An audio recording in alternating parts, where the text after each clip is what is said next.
Hello and welcome to episode 312 of Super Switch Headz, the premier Nintendo podcast in all of the internet. My name is Jordan Willis. My name is David Howe, and boy, oh boy, ladies and gentlemen, we have two very special guests on today's episode of the podcast. Returning to the show, you know him, you love him, P-Dix is back, and then the wonderful Brian Bonnet, B-Bon himself. We've got Patrick Knisely and Brian. How are you guys doing on the show today?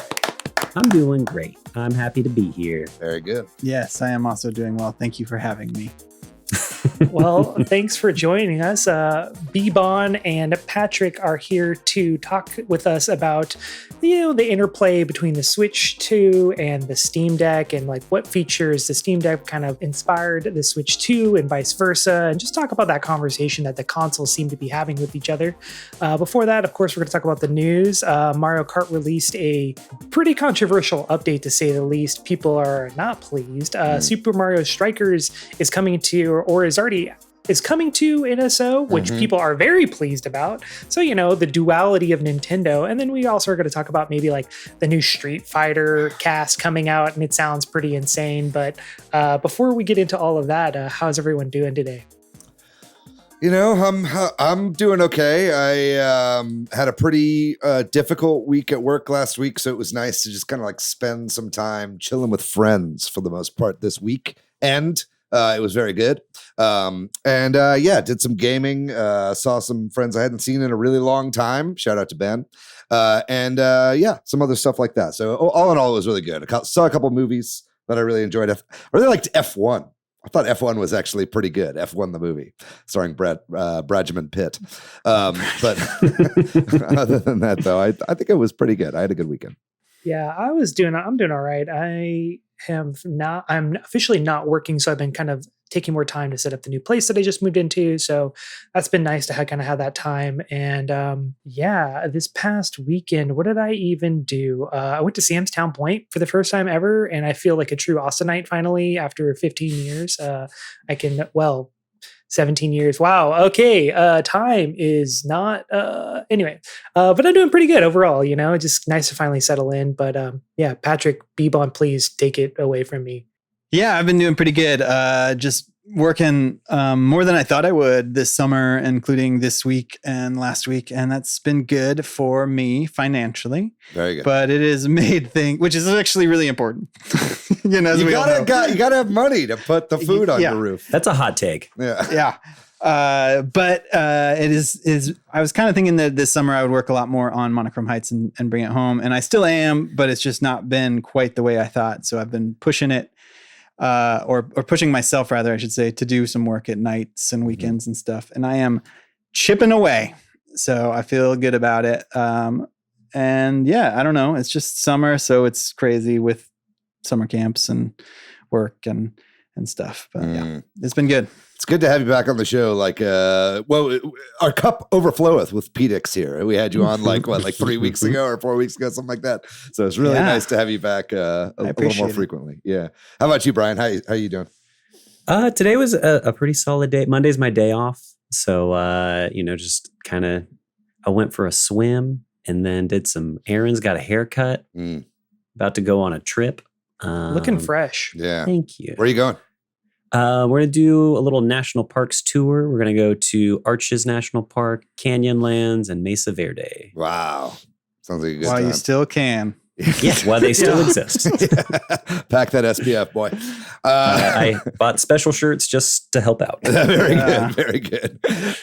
Great. Well, that is good. It's good to see all of you here today. I'm really excited to talk about this topic. It's been one I've wanted to talk about since the Switch 2 came out. But before we get into that, and the news, we have a couple shout outs that we want to put out there in the world. Last week, we had episode 311 of the podcast, which was 15 updates we need for Mario Kart World. And boy, howdy, did that monkey's paw curl, because we got an update almost immediately after we recorded that episode. It was one nobody wanted, but we'll get to that in the news. We did get a couple things in the Discord to shout out. One was from Hans Gauger, who said, I have 2 calls to action after finishing this episode. 1, write to my senator to get Mario Kart updates, and 2, write to my senator to get them to stop bombing Iran. I agree with both. There's also a few things we just forgot to say about things that we wanted in the episode that a few people in our Discord called out. That is 200cc. being an option that is not in the game currently. Reverse mode, that's not mirror mode, but rather being able to play the tracks in reverse. It seems like most of them are already built that way, so it'd be cool to get that in the Grand Prix or online. Replays, you can watch replays, but I don't know if you can save them in this game. That's kind of an odd oversight. Also, Kamek costumes being easier to unlock. So thanks for those shout outs. I still have lots of costumes not unlocked in that game, and most of them are Kamek costumes. So, and then lastly, I did want to give a shout out to Gemini SFL in our YouTube, who said this episode aged like fine milk. And I think there's most of the episode is at least for now evergreen. But yes, a lot of the specific stuff we talked about, the random mode. We'll get to all that in the news. But before we get there, I did want to say, if you would like to be shouted out on this podcast, please leave us a comment on our YouTube page. Shout us out on social media.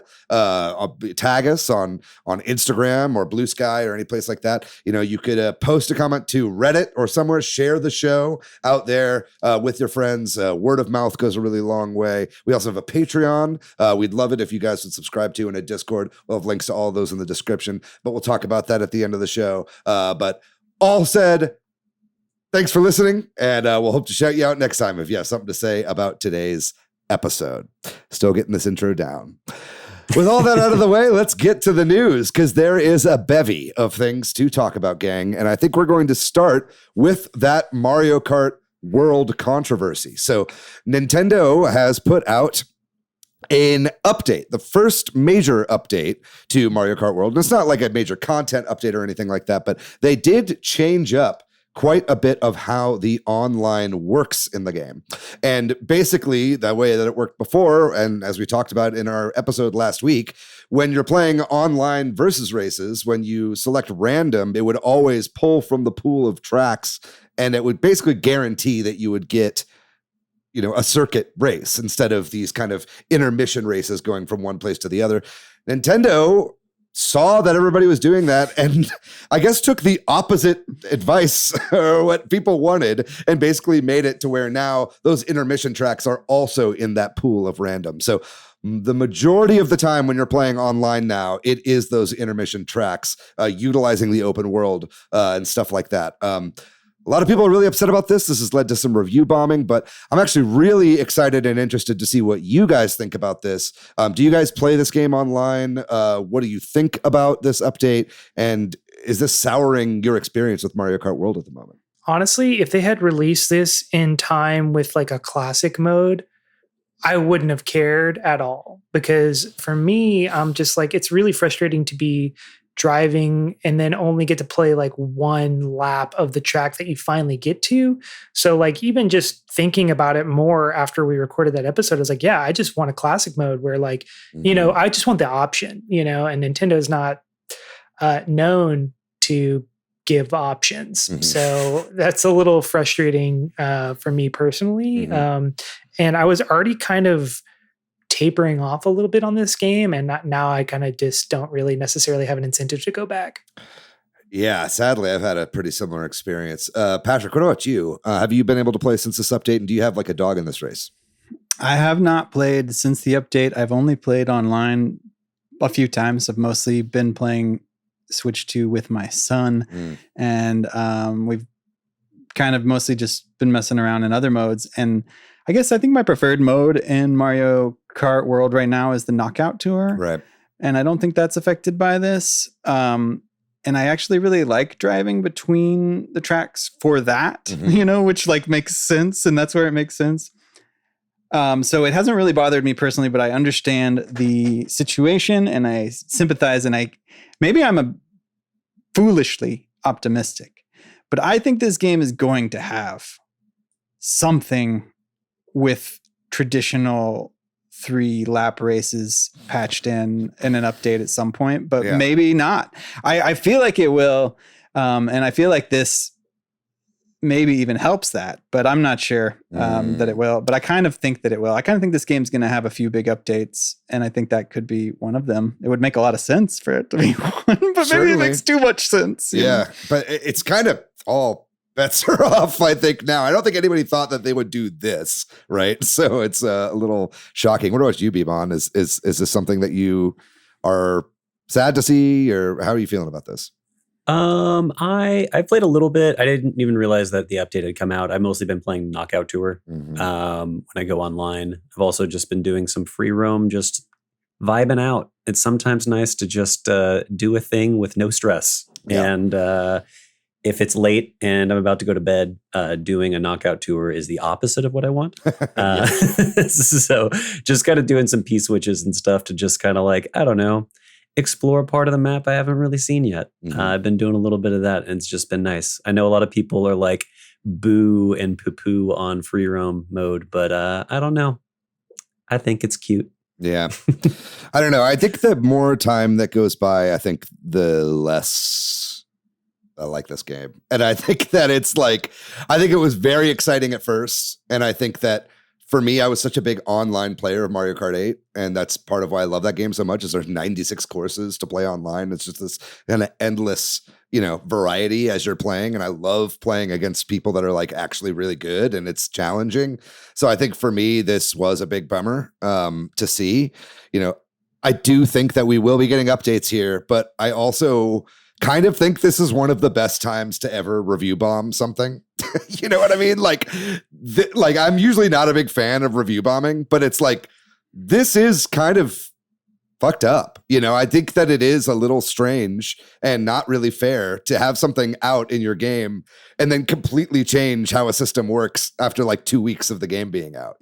I'm worried that this is going to be like this forever and that we'll just look back fondly on that 2 weeks of time when you could actually play Grand Prix early on in Mario Kart World, right?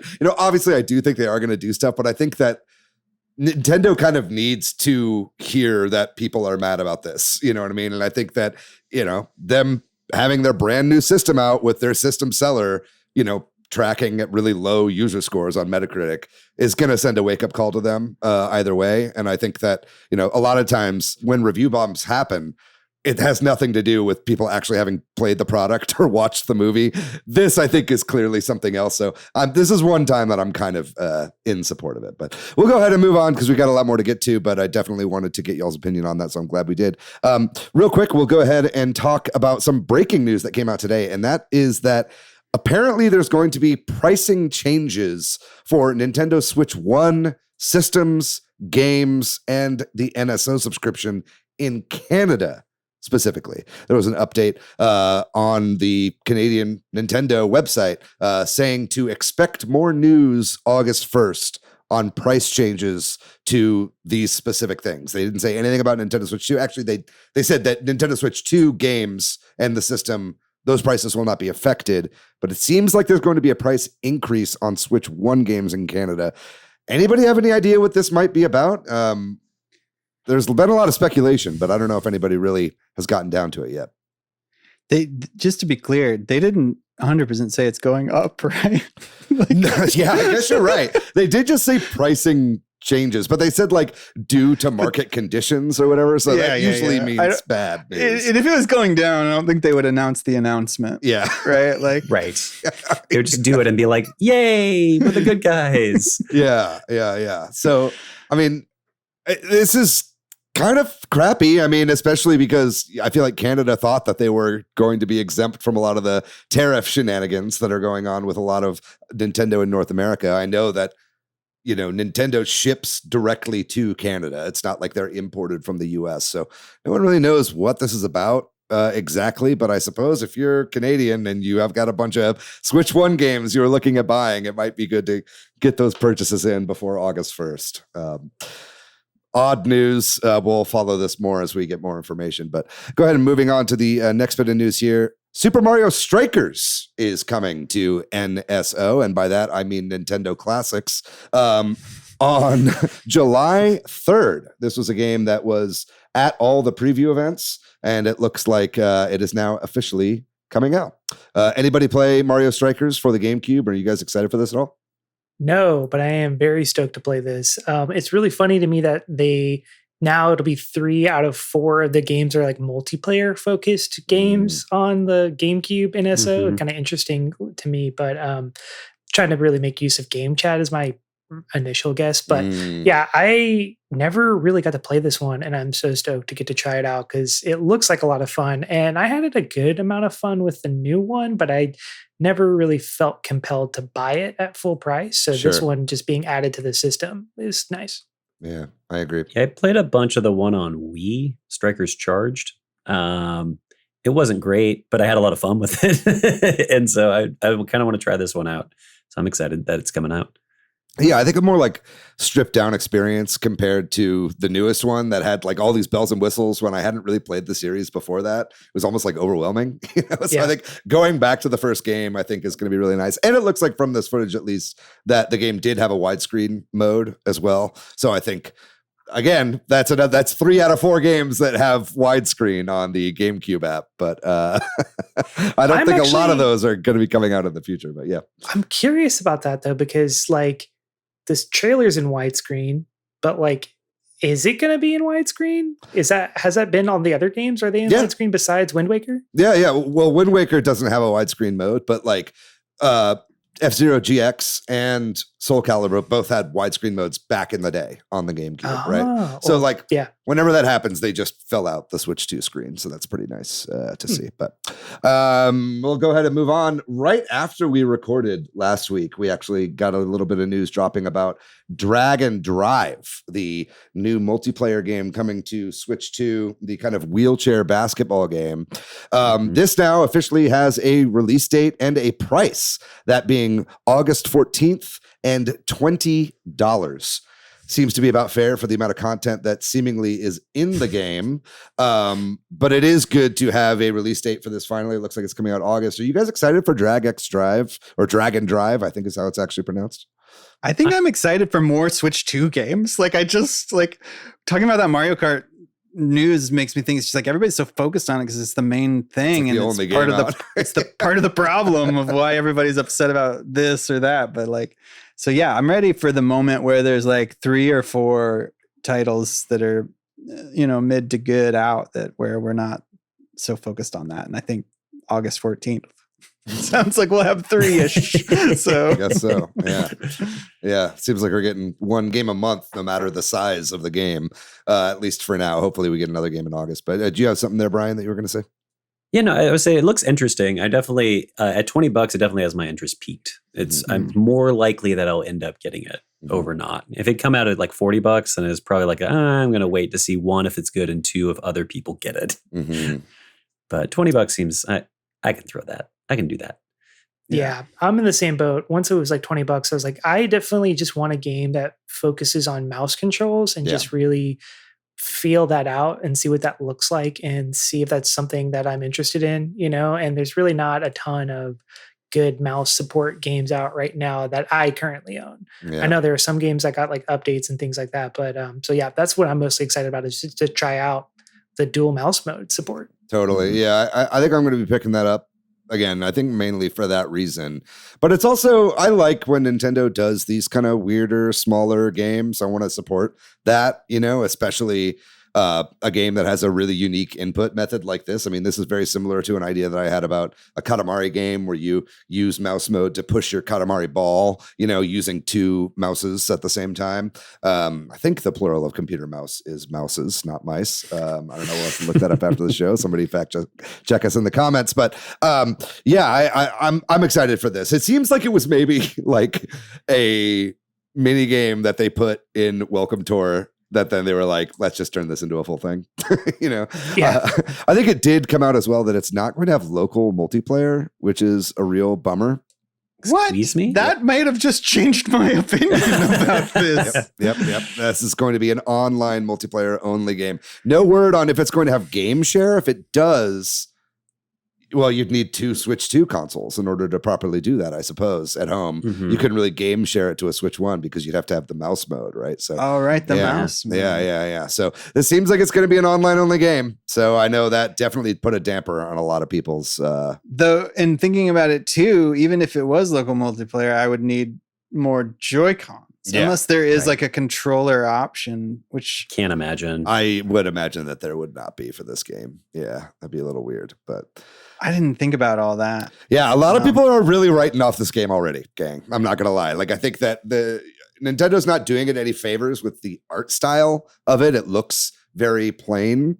And it looks like it's very light on content. So again, this is kind of, Nintendo's not really beating the tech demo allegations for a lot of these early games that are coming out right now. But hopefully we'll still all be playing Donkey Kong at this point and nobody will really care. I'm going to be picking it up. Like I said, I'm still excited to play this. I was a big fan of like the soccer mode in Nintendo Switch Sports. I think that was my favorite mode in that game. And this looks like it's going to be scratching a lot of that same itch. So I'm excited for this regardless. But let's go ahead and move on because we got more to talk about. And that being that there is an eShop sale currently happening on the Nintendo Switch and Switch 2 eShops. Mostly Switch 1 games that are being discounted right now. A lot of the first-party games are getting that kind of, generic 20% drop or whatever that Nintendo likes to do. We're seeing a few games at like $40 where they used to be at $60. Some of those include like Animal Crossing, New Horizons, and Mario Odyssey, and a few other first parties. But there are a lot of indies as well that are in some pretty deep discounts, some of which I'll talk about at the end of the show. Anybody pick up anything good from this eShop sale? I think it goes on till a bit into July. Well, you can get Luigi's Mansion 2 HD for almost the price you would have paid for it on 3DS, but I'm not bitter about it. Don't ask me about that. No, it's cool to see like this all come out like right around the same time as the Switch 2, just to kind of get people hyped and sell some more units of different games. But I think I might end up getting, I don't know, maybe Persona 5 Royale or Yakuza Kiwami, because I do want to play Yakuza 0 and then maybe like have something right after to play. But anyway, what about y'all? Anything pique y'all's interest? I have not studied this. I'm kind of looking through, and if y'all have some indie recommendations too, I'd be curious to hear what those are. I mean, I picked up a couple games like I'll talk about at the end of the show, but I did pick up Unidentified Falling Objects, which somebody had recommended a while ago. That's only like $2 right now. There are a few games like on my wish list that are in pretty deep discount. Like I got Gimmick Special Edition or Ultimate Edition or whatever. That's like obviously like an NES game, right? But there's been some stuff like that I picked up. But I think right now I'm still kind of like saving up the money that I have in my Nintendo account, like for Donkey Kong at the moment. Right? Yeah. And not only that, there's also a Steam sale going on right now, which I did pick up a few games on the summer sale. So, obviously this episode, we're gonna be talking a lot about Steam and the Steam Deck. So there's definitely a really great sale going on there too.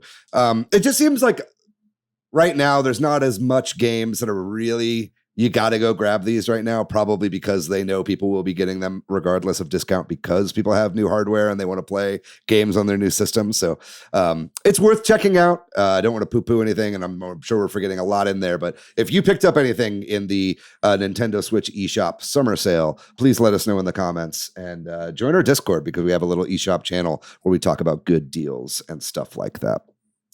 We're going to go ahead and move on to the next bit of news, and that involves Nintendo and Amazon feuding.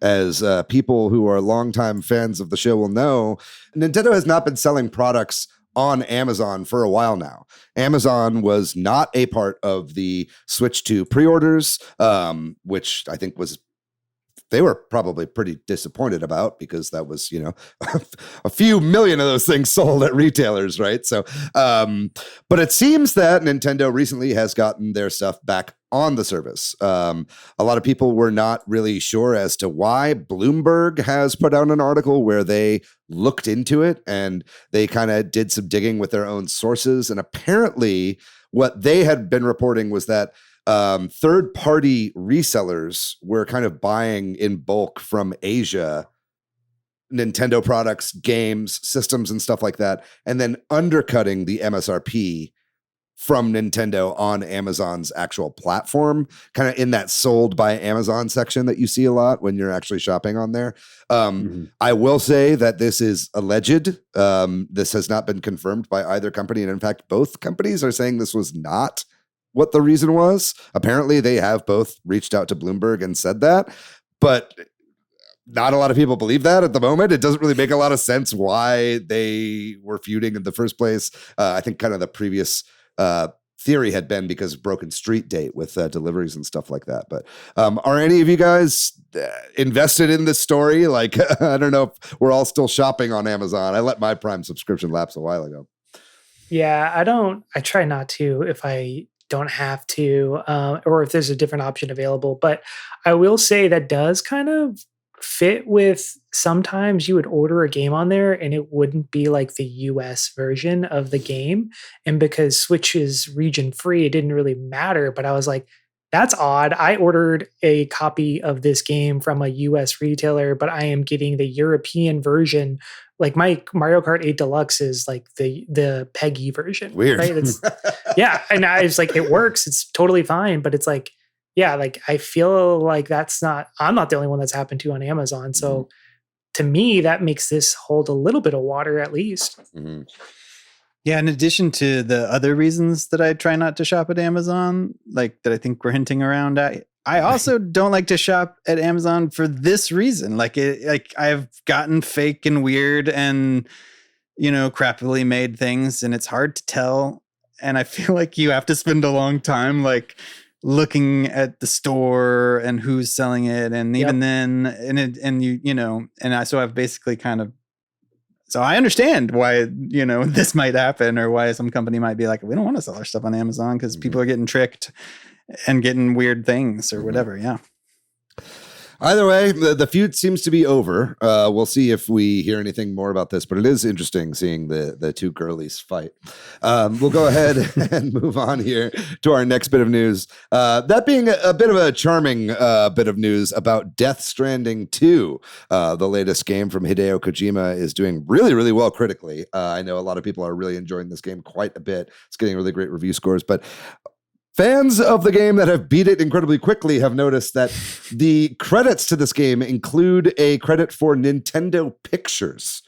That made some people raise their eyebrows, thinking, what the hell might be happening here? It seems that Nintendo Pictures used to be a different company. I think they used to be Dynamo Pictures in Japan there. And I know a lot of what they did beforehand was motion capture. And I think that they probably did the motion capture, I think, for the first Death Stranding game. And then Kojima had gone back to Dynamo Pictures, now newly rebranded Nintendo Pictures, to do more of the motion capture for this second game. Any of you guys Death Stranding fans? Do you think we might be getting a Super Smash Brothers crossover now that we see Nintendo Pictures in the credits for this? What are we thinking about this news?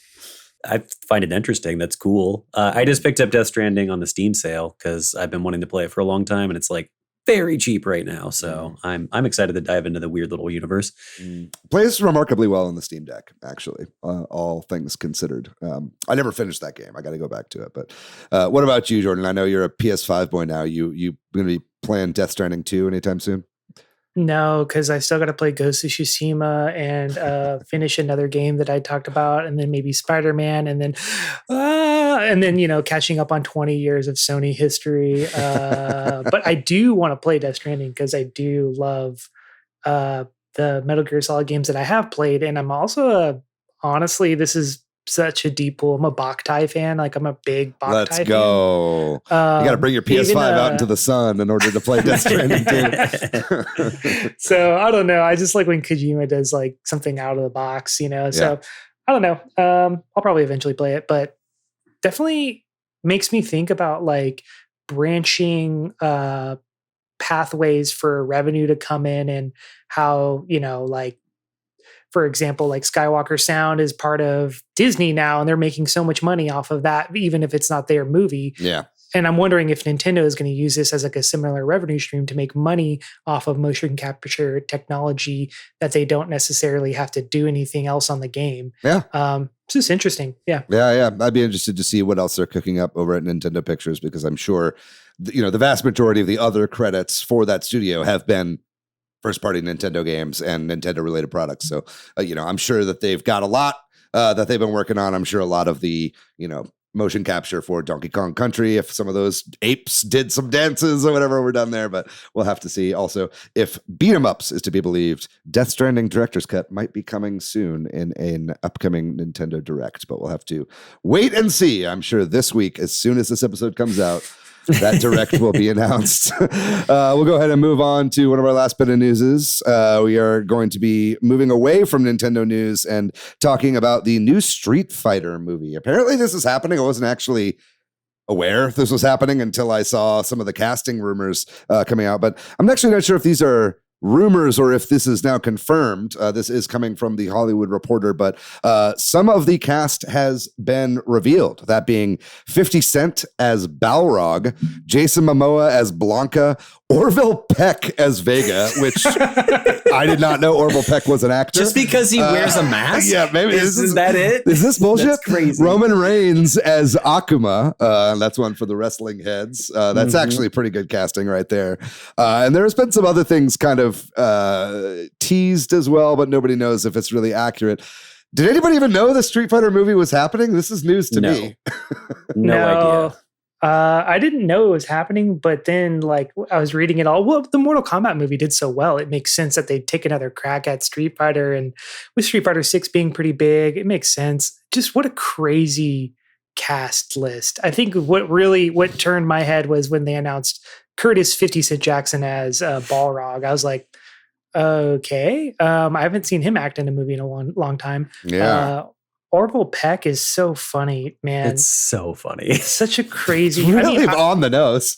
Yeah, I mean, I've seen Orville Peck play before, not as Orville Peck. Before he was Orville Peck, he was the drummer of this band called New Sensei that I loved. Band rocks. But yeah, so it's just very strange, his ascension, and I'm happy for all of his future success. Yeah, very interesting. We'll have to see. I mean, the last Street Fighter movie is a notoriously terrible film. So this seems with this casting like they're not going for prestige drama at the very least. So we'll have to see how this shakes out. I'm excited. I think it'll be fun. I'm all for new video game adaptations, but we're going to go ahead and move into our last bit of news. That being that Xbox, sadly, it is reported by Jason Schreier that this upcoming Wednesday, that's the day that this episode comes out, there's expected to be mass layoffs at Microsoft. A lot of the gaming division specifically. Obviously, Microsoft has been in the news for spending billions and billions of dollars on this Activision Blizzard King deal. And it seems like the fallout from this sale continues to have ripples through the company right now. It being a $1 trillion company notwithstanding. This had been reported previously, I think, by Bloomberg, saying that there were layoffs incoming, and Jason Schreier basically corroborated this news recently as well. So that's horrible to see. There was also some news that we didn't cover last week, that being a new partnership with AMD for new hardware coming out, being handhelds or integrated stuff into TVs or set-top boxes. No one's really sure, but it's a kind of collaboration with AMD going forward for their chips. Anybody have any thoughts on this? Jordan, I know you had put this news in last week for the kind of AMD crossover. What's your take on this? Yeah, the AMD crossover is interesting because it's basically the way they were phrasing it was they're working closely with the Windows team, which to me signals that whatever Xbox is coming in the future is going to have Windows integration. I don't think the current Xbox OS is like straight up Windows. So it's kind of interesting to see that. They're trying to like integrate all their platforms to be unified, which then makes it weird that you would lay off a bunch of people when you're trying to integrate all of your systems. But I mean, I feel like that's the way the cookie crumbles. I feel like none of their games, even though they've been critically acclaimed as of late, have not sold a ton. But they're starting to put everything on PlayStation consoles as well. So I'm just like, y'all are going to be selling more units. What's the deal? Like, where's the disconnect? Why are we still having layoffs at this point? We got to put more money into AI, my guy. That's what's up. Hate that. Patrick, do you have a take on this? It sucks. I don't have a good take. My take is it sucks, and I don't get it because I feel like there's been a million layoffs in Microsoft. Who's left to lay off? Like, yeah, right. I know somebody that was recently laid off from Microsoft, and I just like, I don't know what they're doing.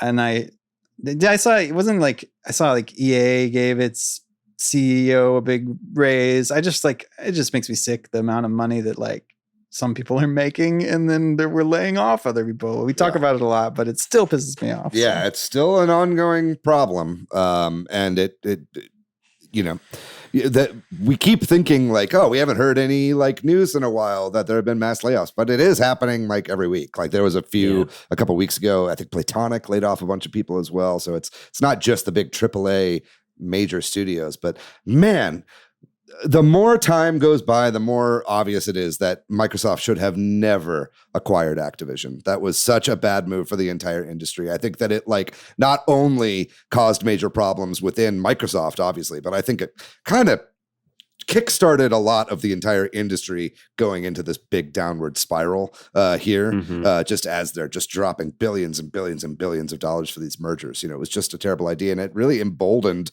a lot of other companies to lay off their employees as well, right? You know, it's not all Microsoft's fault, but yeah, go ahead. No, but yeah, it's like I think what you said is true, right? Like once one company's laying, I mean, it's like a disease because it's like, oh, well, we're not going to get singled out. And like, if they're laying off people, maybe we should, at least it feels that way. Yeah. It's like that scene in Adaptation when Meryl Streep is like, you know, I got in that car accident. I almost died and I divorced my husband because nobody can blame you if you almost died. It's like, yeah, you know, it's kind of is that way, right? It's like trauma begets trauma here, but we'll have to see. I mean, I think that the AMD crossover stuff too, I'm not confident about Microsoft's future with Xbox. And I think that, you know, I think they put this video out, you know, it was Sarah Bond talking right to the camera about how excited she is about the future of Xbox. But to me, it read like, yeah, like you said, it's like, Jordan, it's going to be Windows machines going forward, and that Xbox as a dedicated console kind of, again, we've been talking about it forever, but I think like it is coming to a close, right? And so there's just so much writing on the wall. And it's just such terrible timing with these major acquisitions. But oh boy. My boyfriend works at AMD, so I'll pick his brain. I'll make him break some NDAs. Please do. I'll give you all the scoop. We could really use a goddamn scoop. We need to blast off on Reddit. But that, I think, is going to do it for our news and rumors section. We are going to be moving on to another bit of non-Nintendo, or at least Nintendo-adjacent news, that being lots of features that the Switch 2 was able to take from Valve's console, the Steam Deck, vice versa, and what we would like to see for the future of both consoles after this break.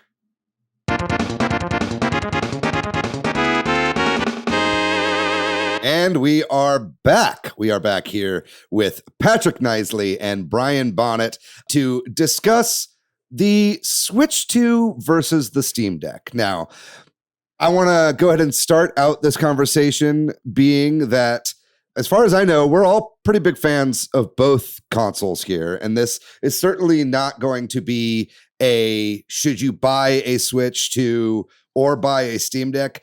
For my money, I think that they are two very different consoles, and I think they actually work really well in tandem together. I mean, I know not everybody can afford to drop $1,000 on both consoles, right? So a lot of people are met with that decision on, do I buy one or the other? But I think rather we wanted to kind of touch base on some of the things that Nintendo has learned from the Steam Deck. You know, obviously Steam Deck came out at a time when Valve was kind of trying to chase that Nintendo Switch magic and some of that hybrid console fad that was going around at the time that we started seeing from a lot of other developers. So Steam Deck obviously has a lot to thank Nintendo for its design. We wanted to kind of look at the other way and see how Steam Deck and some of these other handhelds have influenced the Switch 2. Before we get going on this, Patrick and Brian, you both own both consoles. Is that correct?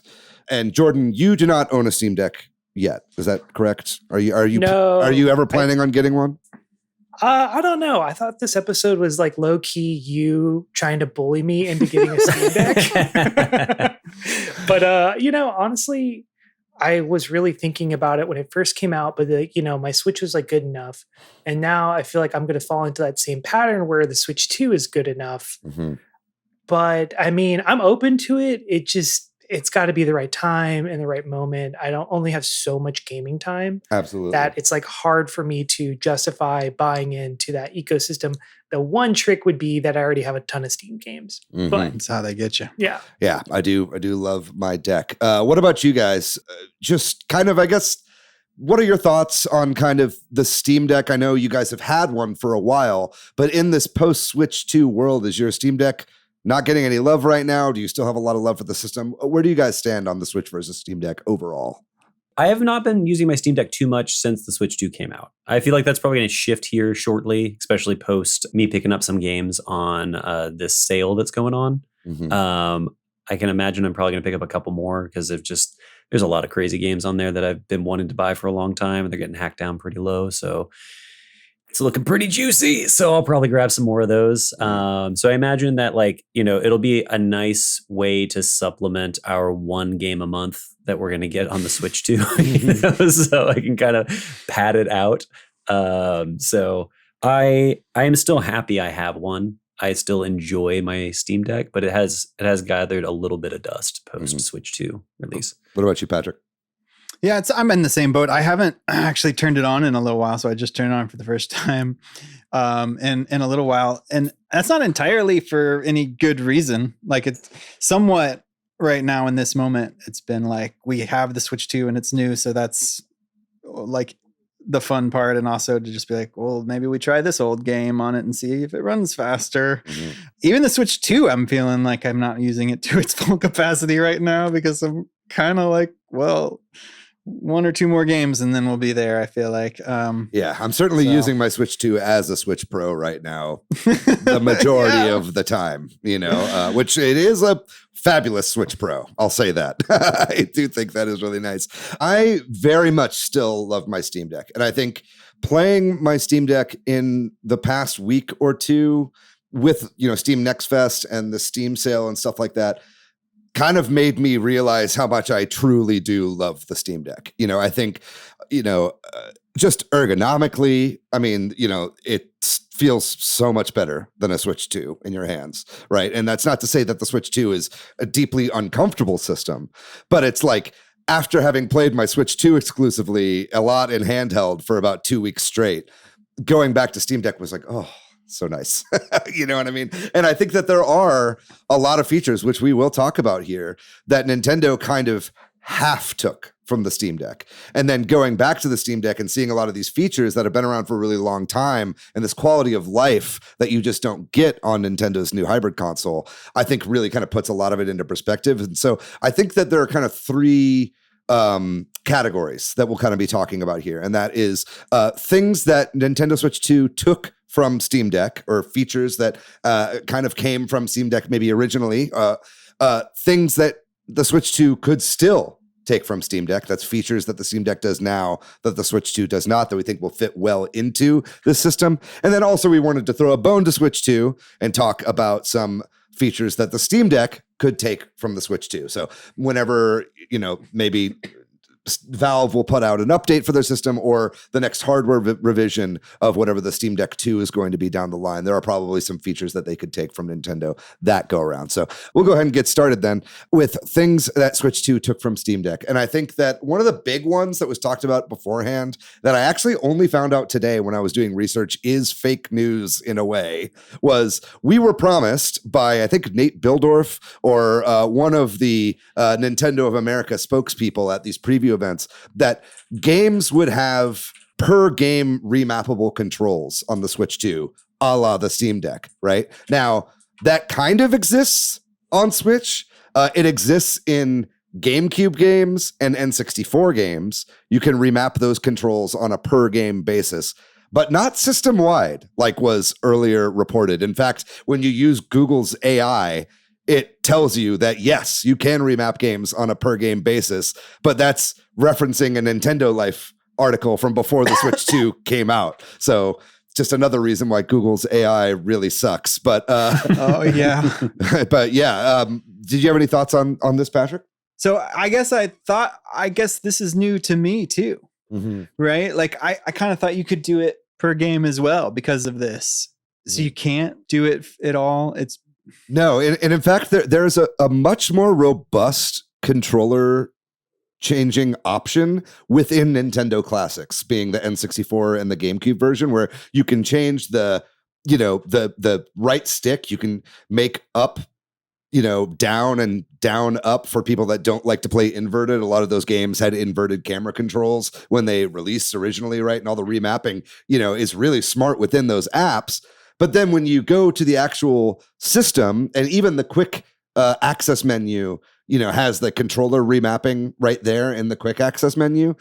I tried it out today. I changed my controls in Mario Kart to have it be R2 or ZR rather for accelerate. And then whenever I went in to try to play Donkey Kong Tropical Freeze, I couldn't start the game by pressing L and R because I had remapped those buttons, right? So you can, on a per game basis, remap the back paddles on the Pro Controller 2 and the chargeable Joy-Con grip. But that's something we'll talk about here in a second. But yeah, it's kind of a shame to see. I hope this is something they do eventually add, right? Yeah. Especially when they took the time to do it one place. Right. Like, why not do it everywhere? It seems crazy. Yeah, a very Nintendo move. A lot of the things that we talk about here are going to be kind of half measures. But Jordan, have you messed around with like controller remapping at all on Switch 2? No, not on Switch 2. I did do it system wide whenever I was trying to play GoldenEye on Switch 1. So I appreciate that they added it in on a per app basis at least a little bit, but like I just remember having to switch to system controls like for GoldenEye just to make it playable. That game is so hard to play on a modern controller without remapping everything. So it makes sense that's where they would start, but it's just really bizarre that they wouldn't just implement that system wide. But also, like, again, like I was saying earlier, they're not known to give a lot of options to players in that way. Yeah, it kind of feels like they're slowly learning, right? And I think that one of the things there being the back buttons. I feel like one of the things I loved about the Steam Deck was the programmable back paddles. I actually end up using those quite a bit. You were holding yours up there, Patrick. And the at least the Pro Controller 2 and the Charge Grip, like we said, have those back paddles that you can reprogram on a per game basis. Have you been using those at all?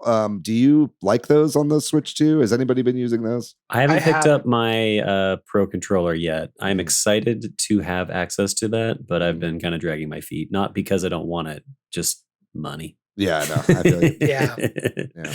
I haven't really messed with it, mostly because I've never been a back paddle user. So could you give me some like use cases for the back paddle? Like, what I use it for? Yeah, for sure. I mean, I think I use it a lot in first-person games, like first-person shooters, where I want to have my thumb on the right stick at all times, so I can always be aiming and moving the camera. I like having back paddles for jump. Kind of mainly, I'll put the right back paddle on Steam Deck often as jump, and then left being something else. Sometimes I just make them both jump, but that way I can just kind of jump while aiming and moving around still with either gyro or with the stick. So that is very helpful to me. Also, I think Mario Kart having acceleration on there means that you can use the right stick to aim better with the camera, right? Because you can shoot in 360 degrees with items in the new Mario Kart. Another one as well that I find kind of helpful is platformers sometimes as well. 3D platformers with the camera are helpful, and even 2D platforms. Sometimes I'm just so used to jump being on the back now that having that as an option kind of frees up your thumb to do other stuff. I think Breath of the Wild too, like run and jump are on different sides of the face buttons. So being able to put one of those on the back paddles, I think is really helpful. But those are just a couple use cases. Yeah, I have used, because I have like an 8-bit controller with back paddles. And when I was playing a lot of Monster Hunter World, there was a lot of like 2-button presses or wilds that you needed. And sometimes like if you didn't quite get it, it wouldn't come out correct. And I got mad enough at that I just mapped the back button to being those 2 buttons so that it would always do it. Yeah. Stuff like that. Yeah, totally. That's what I've heard of doing, but the jump is actually like a really good point. I'll have to try that out. You have to kind of retrain your brain, but I think it doesn't take too long. And I think that they feel really natural on the Pro Controller too. I haven't used the charging grip that has the back paddles as well, but I think it's a pretty good placement on here, even though I think I do prefer the Steam Deck back buttons to the Switch ones, and you get an extra pair. I think another thing, just keeping in controls that the Switch 2 took from Steam Deck. This is like a little bit of a stretch, but I think that one of my favorite features of the Steam Deck is the dual touchpads, being able to, emulate mouse control for PC style experiences in the handheld has actually been really, really nice for a number of games that I play. So I think that Nintendo kind of adding mouse controls into the Joy-Con is kind of their roundabout way of bringing more PC style games to the system. And I think that's a pretty clear inspiration, because I think even a lot of the other PC handhelds out there aren't doing touchpads like the Steam Deck is. Like the ROG doesn't have it. None of the other big ones do. So I think it's really nice that we have that in the Steam and the Switch 2 quite a bit. Yeah, I'm really, like we talked about earlier in the episode, looking forward to an excuse to use these the Joy-Cons as a mouse to see how it feels.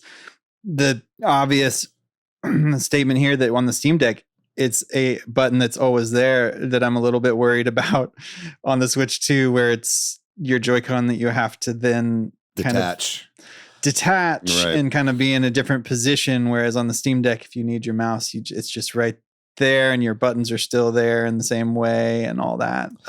That's right. Yeah. It's on Steam Deck, you have mouse in handheld. It's kind of hard to play handheld with mouse. I suppose you could pull the kickstand out of the Switch and kind of grip it with one hand on the left while you have your mouse on a table or something to the right, but that doesn't really seem like a super feasible way to hold the system. If you're excited about playing like Civ 7 or something on your Switch 2, like with mouse controls, I'm not sure what that's going to be like in handheld or maybe with, I don't know, but we'll see. I do think the bigger screen like lends itself to tabletop mode more than the Switch one ever was, right? I think handheld or tabletop is just so much more viable on Switch 2. And I think that mouse mode being such a big, at least advertised feature of the new system probably lends itself to that a little bit. But yeah, we'll have to see what, PC style games start coming to Switch 2. I imagine we'll be getting a deluge of upcoming games now that, developer kits and stuff are out for the system. But another thing that I think is pretty obvious that Nintendo took from the Steam Deck being an onboard microphone for on-system chat. Steam Deck does it a little bit differently as a kind of a 2 microphone array, but I honestly think even with the Switch only having that one dinky little mic on the corner, the Switch does a much better job with its microphone than the Steam. I consistently get feedback when I use my Steam Deck unless I have headphones in. But whatever AI tech they have kind of pushing out all the game audio and whatever, or the other people's voices on Switch, it's just much, much better than Valve's integration. But what are y'all's thoughts on the mic? And are you guys enjoying game chat right now? This is what I want AI for, to take out the background noise. Anyway, yeah, dude, I actually love it. It's kind of crazy. When they announced it, I was like, okay, who cares? I'm not going to use this anyway. And then I'm like sitting on the couch, me and Valerie sit on the couch and play like Mario Kart with somebody. And we're both talking to the TV. They're doing the same thing. And it's clear both ways. And there's no feedback. It's just boggles my mind how they were able to like figure that out, because no other system I've used has that capability or that filtering technology. Like whatever black magic they did to make that work is, I wanted like on everything. Yeah, it really is like the moment where like Nintendo has almost that like old school Apple magic where like it just works, like they really did do that with this mic. It's kind of insane. Yeah, it's nice. I think it's the same NVIDIA AI tech that, they're also using for the camera integration, where it kind of finds your face and blocks out a lot of the stuff behind you. I think that's all just software, right? That NVIDIA has been using with this new SoC for the Switch. So I'm a big fan of the Switch's mic. I would love to see more of this stuff, but we'll get into, as far as chat is related on both of these consoles, but we'll get into some of that a little bit down the line on this episode. Another thing that is pretty obvious, I think that Nintendo took an inspiration from Steam Deck on, is the higher screen refresh rate. Steam Deck OLED has a refresh rate of 90 hertz. Switch one-upped it with 120, which, as far as I'm concerned, is going a little too far. for the screen on the Switch, and also HDR, which was also brought in for the Steam Deck OLED as well. There's been a lot of controversy recently with the screen on the Switch 2. I don't know if you guys have been hearing any of the discourse about the kind of ghosting effect and the kind of the refresh time is not where it needs to be. There's lots of ghosting on the Switch 2 screen, but it does have 120 hertz capability. Have you guys been enjoying that at all? There's not a ton of games that support it right now. I would say I haven't noticed it at 120 frames. I have not. I also don't have the Welcome Tour to be able to practice my frame rate checks. Mm-hmm. Yeah, for me personally, I always play in quality mode over performance mode because, like, for me, 60 to 120, that like frame rate difference, I don't think my brain really registers it. Like when I was playing Apex Legends a lot, it would actually make more of a difference in that specific scenario. But like if I'm just playing most random, like regular games, doesn't make a difference to my brain. I have been reading about the controversy with the screens, and it's been kind of fascinating to see the internet kind of like, you know, it seems like a really like vocal minority in a way. And they're just saying the screen is not where it's at, needs to be where it's at compared to other modern systems. But at the same time, I'm like, it does work. And I personally never would have noticed it if someone had not pointed it out to me. And even then, I don't think I really noticed. It's like the latency is kind of what they're saying. The latency is a little bit higher than other systems, but I don't really notice that much. I feel like their frame rates are like much better than. I also played a lot on Switch 1, so I think my brain is just used to that. That's right. And you were playing with the original Switch. You never got an OLED, right? Yeah. No, I was OG Switch until the Switch 2. I was waiting for the Pro, and it never came. Well, then it came. I think that I definitely do notice the bad response time on the Switch screen. And I think that the more I play with it, the more I see it. I noticed it before the big expose or whatever from Digital Foundry as well, specifically because I did play Welcome Tour, and they have that tech demo where it shows, try to notice the difference between 60 hertz and 120 hertz. And, you know, I barely could, like you said. But what I did notice was this looks really blurry, you know, as it's going by, as they're making me focus on the actual frames per second that's happening. I'm realizing this just kind of looks like a bit smeary as this basketball is moving across. And then the more I've been playing Switch 1 games, I've been playing a lot of side scrollers. I've been playing a lot of Donkey Kong Country Tropical Freeze. And I think you really see that ghosting effect in side scrollers and games like that. So from what I'm hearing, this might just be what we're stuck with. You know, it seems like it's a bit of a hardware issue. It seems like there's some things they could do to get some of that ghosting down. But certainly I understand when people say that they're disappointed in the Switch 2 screen. Either way, it is nice to have higher refresh rates so that you have some variability, and something that the Switch has that the Steam Deck does not is a variable refresh rate in a handheld. And that definitely does go a long way in making games that run at lower frame rates feel a little bit less choppy. So that's nice to see at the very least. I think another thing that we can bring up that Switch kind of took a little bit from Steam Deck is game share. And that being not exactly game share, but the kind of streaming of games. Now, this is a much better system on Steam, being remote play together. Both of these have to be on a per game basis. These are things that have to be enabled by the developer. But on Steam, you can basically, any game that is kind of a, local co-op or local multiplayer game that has this integration, you're able to stream to other people, kind of like a Parsec, something like that. Switch has its own kind of distinct game share mode that does something similar, but it's more included in the software rather than being at a system level. Have any of you guys used game share yet? And no. Okay, so I'm the only one. Okay, so yeah. I can speak on this a little bit. I do think that it's just a million times better on Steam Deck, right? Like especially we have played, I know, Brian, we've played some UFO 50 with remote play together, and that is a completely seamless experience. I don't know what the streaming quality was like for you, but did it seem like it was streamed in, or did it seem like it was running natively? It felt pretty dang native. Yeah. Like again, a lot of those games are pretty twitchy. We didn't play like necessarily like the most twitchy, but we were playing stuff that like had some like pretty fast response times. We're playing like Nidpeck and stuff, I think. Yeah. I never really felt like I was fighting this like the stream coming in. It felt like I was just playing a game. Yeah. I think that whatever they're doing for game share is nowhere near as good as the tech that they have for remote play together. And it definitely feels like it's streamed. Like the quality looks like it's a crunched bit rate.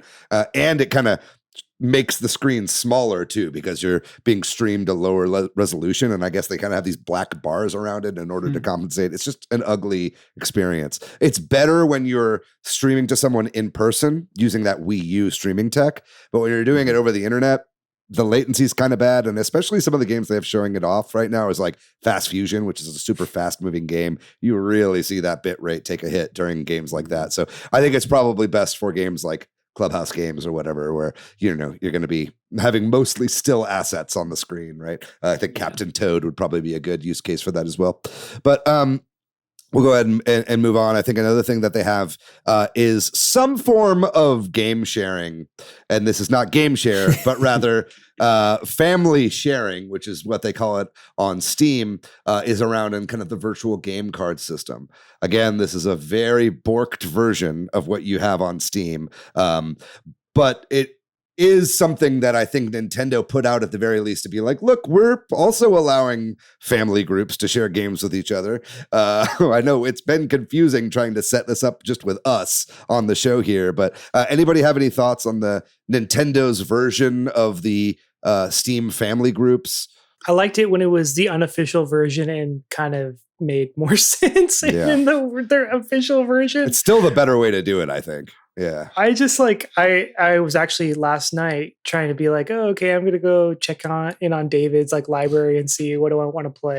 Cause I'm kind of like getting a little bored with what I got. Let's go see what David's got. And I was just like trying to do it the old way. And it was asking me for like a pin. And then I was trying to do it a different way. And then it was asking me to match up in person. And I was like, what happened? There's something, I'm missing some piece here.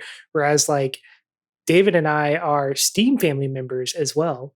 And that I just log into Steam and I can download whatever. And unless that person wants to play that game, it just plays, it's like much more straightforward and easy to like use. And I wish they would adopt something more like that. That'll never happen, but it would be nice. Mm-hmm. The one thing I do like about the virtual game cards is not at all what they're intended for. And that is just being able to see all digital games in one place. Yes. Like, which, because I mean, you might not have them all downloaded on your system, or you might not want to have to log into the eShop. And so that is like the one benefit of it, which is like getting ahead of ourselves, but something that Steam does well that Nintendo doesn't, which is kind of quick access to like your library and the shop and some of that kind of like stuff. Yeah. I think that ultimately, and Jordan, you might need to click that toggle for like online play license or whatever to do it the old way. But you're right, Patrick. It's like the best thing about the virtual game card system is being able to see an easy list of all the users that are on your Switch's games and then do it the old way instead of having to go to the eShop and scroll forever. You know what I mean? So it's still definitely better that way. And it works better. We tested this out, Patrick, but it's like, it used to be that where if I was playing a game as you, Patrick, and then you started playing any other game, I would get kicked off if I was playing it, if we were both playing as you, right? That no longer happens if you're playing different games. You only get kicked off if like I'm playing Echoes of Wisdom and then you try to start also playing Echoes of Wisdom as yourself, right? So I think that old method is made better with the game card system, but the new game card system sucks because you can only link one system, right? So the Steam family share is so much better. It just puts all your games into a big pile, but it's at least nice to see Nintendo trying to do something. I just wish it came off more as helpful than like a weird version of DRM. Right. I think they really just want you to use family game sharing for like you and your kids when you have multiple Switches in the house. I think that's what they're trying to make this feature out to be. But we'll go ahead and move on here to the last couple things here. One of them was app integration for screenshots.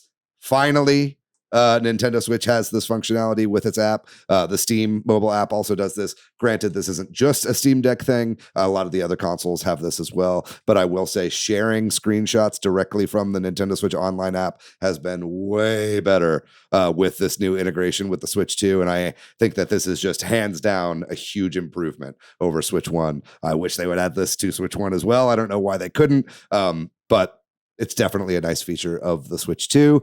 And then lastly, the compatibility layer that they have for Switch 1 games. This is a little more under the hood. This isn't quite as sexy of a talking point here, but it's like, Switch 1 games aren't running like native hardware backwards compatibility like they have been for so many other Nintendo consoles. They are using emulation and sort of a compatibility layer the same way that Steam Deck does with Proton games running Windows games on Linux. And so kind of on the back end, it feels like Nintendo was maybe inspired by that as a way to get around jamming a Switch 1 into the hardware of the Switch 2, probably saving a lot on that thickness of the console and making it a better form factor overall, utilizing software emulation. It has caused some problems like you see on Steam Deck. The compatibility isn't 100%, but it's pretty damn close. Any thoughts on either of those last two, the app integration for screenshots or the compatibility layers? Yeah, I mean, the only compatibility piece that I've run up against is actually not a software thing, but a hardware thing. I can't play Ring Fit Adventure because the Joy-Con doesn't fit in the ring. And that's literally the only thing that I have run into. Right. Everything else that I have owned runs on my Switch 2. So yeah, and even then, I mean, you could still use the Switch 1 Joy-Cons if you still have any of those lying around. Right. Those will connect. That's true. It's funny, my Switch OLED has kind of just become a Joy-Con 1 charger. That's basically the majority of what I use that for now. Can I add one little thing here that kind of ties into this compatibility layer aspect? And it's not exactly the Steam Deck so much as maybe just Valve and Steam, what Nintendo is kind of doing here. And that is letting us keep our library. Feels like a little bit maybe inspired by looking at how Valve has dominated because they let people keep their library, right? Yeah. Like part of the reason I feel like I'll hear people talk about like, oh, that game's free on Epic, but I don't even want to pick it up because I'm never going to play on Epic. Right. People don't want free games because they want to use the convenience factor launcher. Right. Yeah. And I think that like, it feels like, I mean, this again, optimism here. This could be something Nintendo is seeing and thinking, well, maybe we can, attract longer term customers if we also do something like that. Yeah. For sure. Yeah. Give me convenience or give me death, I am a true American. I mean, I think the inspiration also kind of comes from Xbox, who has like some of the most surprising backwards compatibility out of anyone to me. Because I mean, I feel like they forced Sony to try to catch up, but it's like you can put in an original Xbox game into your Xbox Series X and some of that will play. Like, you know what I mean? It's like not every game, but it's like more than average. And so, I mean, I feel like, but I'm really hesitant because Nintendo seems to skip generations. Like they'll be like, okay, 2 generations of compatibility, and then we just do something so completely different it can't go backwards. So I'm really curious to see if they just keep going with the Switch and like the next is the Switch 3, which has 1, 2, and 3 compatibility, or like what that's going to look like in the future. Yeah, that's a great question. And it's really hard to say, obviously, at this point in the life cycle of the system, but I could see them sticking with it. It really feels like, obviously with everything we just talked about, it really feels like Nintendo is like finally taking cues from some of their competitors. Now, a lot of these are competitors that they've completely stomped, like the Switch 2 at this point has pretty much outsold the lifetime sales of the Steam Deck, at this point, right? So they don't have to do any of this stuff, but it just seems like with this new leadership, they are much more willing to lean on tropes and, processes that a lot of the Western, hardware manufacturers are taking with some of their systems. So that's really interesting to see. Let's go ahead and move on. Oh, sorry. Did you have something you wanted to say? Oh, one last little cherry piece was just the fact that you were saying that most of us are playing our Switch 2 as a Switch Pro because of this. Like I would be playing my Switch 2 way less if I wasn't able to carry everything over. And so it really makes launch less like a bad launch title or like a weak launch not as bad because I can still go play everything else. Yeah, I mean, I'm so excited for Donkey Kong Bonanza. I've been replaying Tropical Freeze, which doesn't even have an upgrade, but Mario Odyssey, which does have an upgrade and looks incredible on the screen, and runs, I think 1440p or almost 2160p.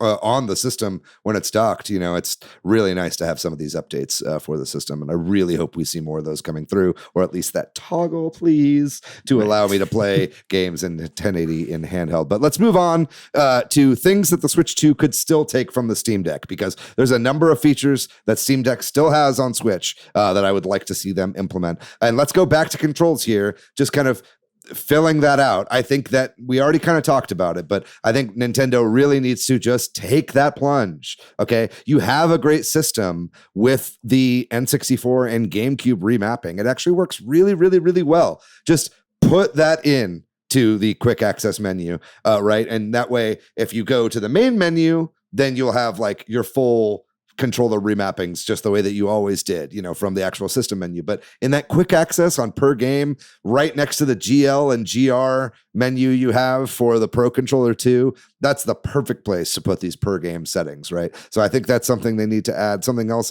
that would be a nice bonus as well is the ability to swap the Y-axis on your sticks. I think that is one of the most useful features of the controller remapping on Steam Deck, is just like not having to worry about, because I play all games inverted. I'm an inverted sicko. I'm a invert pervert. And so same. Yeah. Okay. Yeah. See, it was drilled into me as a child because my dad's a pilot. When I played Star Fox for the first time, he goes, "No, up is down and down is up. And that's just the way it is." And I was like, all right.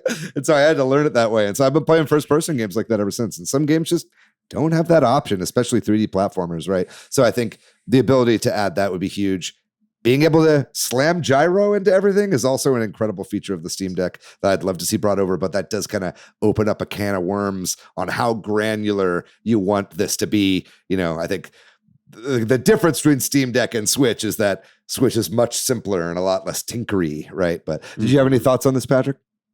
Well, no, I was just gonna say that like we were playing Wind Waker over here, and my kid was playing, and there's an inverted Y on, I can't remember if it's the telescope or whatever, in some use case. He's like, "Oh, this is weird," and it's just so great to be able to just, "Oh, cool, let me flip that for you," and I was able to flip it because it's a GameCube game. Mm-hmm. Yeah, why can't we do that in another game? That would be nice. Very silly. And it is stopping me from buying games on Switch right now. Like, for instance, like Ruffy in the Riverside just came out. That's a game I've been looking forward to for a long time. It has like an aiming mechanic where you can like copy textures and paste them onto different things, which very much when I'm using like an aim button like that, I want to be able to use gyro. For some reason, gyro is just not enabled in the Switch version. You'd think it would be, right? But I can just force that in to the Steam version of the game when I'm playing on deck. So I ended up getting the game on deck, and that was something that I think does cause me to buy on that platform as opposed to Switch. So anything that is going to keep me away from their platform is something they should maybe think about putting on their system. But let's go ahead and move on to the next thing then, which is night mode. I thought this for sure was going to be a quality of life feature on Switch 2. This is something that I use quite a bit when I'm playing Steam Deck in bed at night, just cutting down on some of that blue light filter, that kind of sunlight, the stuff that your brain interprets as sunlight, having the orange kind of filter over everything does make it a little bit easier on your eyes at the nighttime. You have to think this is not a huge, CPU intensive thing, right? Are you guys surprised this is not on Switch 2? I'm so surprised because it's like, literally every phone for the past 15 years has had a night mode, or at least 10 years. It's like, this is pretty standard. Mm-hmm. And it's very surprised not to see that. And as someone who likes to sometimes play video games right before I go to bed, this is probably something that would benefit my sleep habits. Mm-hmm. But not going to happen. Yeah. Next thing that I think we still need to see is, again, sort of this half integration of game chat. And I still want to do a full episode on game chat and the way that game chat can improve, but I cannot believe that there is no DMing on Switch 2. That makes no sense to me. It is so awkward to invite people to game chats without being able to first send a message, be like, "Yo, do you want a game chat?" You know what I mean? Like, we talked about this, Bivon, but it's like, what is game chat etiquette? Right? Like, there is no real rule for that right now. And I think like I want to just send everyone game chat invites, and if they don't want to join, then that's fine. I'm not going to have my feeling hurt or anything like that. But it's like, I feel like when I invite someone to a game chat, they're like pressured to join me. And I don't want to pressure anybody. I'm just like, yeah, we're playing the same game. Like, what if we play together? But it'd be great to be able to just like send like, you know, even if it was just like a you up button, you know, in order to send to somebody else to see if they're interested. I think that would go a long way. But I think Steam having that full chat integration, messaging all included is just clutch. And it's crazy that Nintendo doesn't have that yet, right? Yeah, I think they could even do something like Mario Kart where there's like specific prompts, you know, where you just be like, do you want to game? And then you can just send back yes or no. Like something, if they don't want to have full DM capabilities, I feel like they already have this type of messaging in other places. And I'm like, yeah. And like, what's the etiquette? I'm with you where I'm just like, right now, it's if I don't want to play, I just don't join the game chat. And I'm like, am I hurting someone's feelings? Am I hurting David's feelings? We need to have a serious talk about game chat etiquette and what is and isn't acceptable. Please let me be on that episode. All right, we'll see. But yeah, well, because you're then using Discord or something is what I've been doing, right? And then it's kind of like, why aren't we just then chatting on Discord or something? You know what I mean? Like the friction, right? Of like multiple things. Yeah. It's a very Nintendo thing to keep out a very crucial step like that in order to make it usable.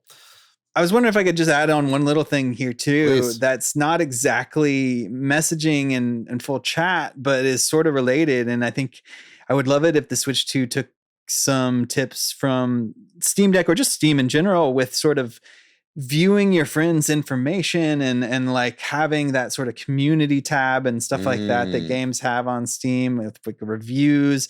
And like I can see on Steam what my friends have bought. Like, so during a big sale, sometimes that's actually really cool and really helpful. And then I can just click on the game in that little display and it takes me to the store. And that sort of seeing what my friends are doing and that ease to then move like around and to the store and stuff directly would be great and would make a lot of sense. Yeah, it's awesome. I mean, and also the whole discussion tab, the community tabs, like there's a whole forum for every individual game that you can see if people are having issues with it or whatever. Like, you know, that's obviously, like you said, that's just kind of Steam writ large. But I think anything like that would be really helpful for Switch, right?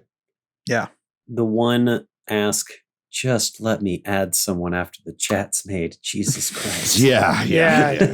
Well, like I said, this is not going to be a full, because we could talk about this for a whole episode, but it's like, game chat clearly needs a lot more time in the oven before it's really ready. I mean, it's an incredible feature and I really love it, but boy, howdy, does it need some love. So hopefully we'll be seeing updates to the UI at a faster clip than we ever saw for Switch 1, which, you know, it had 20 different versions of that software and I feel like we barely ever got any feature upgrades. So hopefully that is different this generation. Moving forward, this is similar to what you were talking about with kind of like store integration and friend integration. I think the ability to gift games to friends is huge on Steam, right? Like I don't use it all the time, but I've got like one friend, Jedi is what he's called on Steam. So shout out if you're listening to this episode, but I met him at a MISC convention and he just sends me random games all the time. Like it's just like out of nowhere. And I'm like, I kind of like don't know what it's kind of like the game chat thing. It's like, what's the etiquette here? Do I have to buy you a game now? But I think it's just like the kindness of his heart. Like I just see a game pop up in my library all of a sudden and it just like feels so good. And that I have that so often where I'm like, yo, I would buy this game for you if I could just install it on your Switch, but it's just awkward to like send you money on Venmo and force you to buy this game. Right. You know what I mean? Totally. It's just weird, right? And so I think the ability to, you know, buy games for other people or just the ability to put multiple games in your shopping cart and check out all the games at once. Like, where the hell is that? I still can't believe that's not a part of the eShop, which is better. But any thoughts on, you know, things that Steam Deck does on this? Tied into what Patrick was saying, whereas you can see what games your friends own from the eShop. Like that's one of my favorite things on Steam is like, oh, I love this game. I know who else would love this game. I'm going to buy it for them and send it to them. But it's like on the Switch, it's not really clear, you know, like who owns what. And I don't know. It's just like I have a friend who on our birthdays, we send each other games. And it's like one friend I have it, and Zane, shout out Zane, thanks.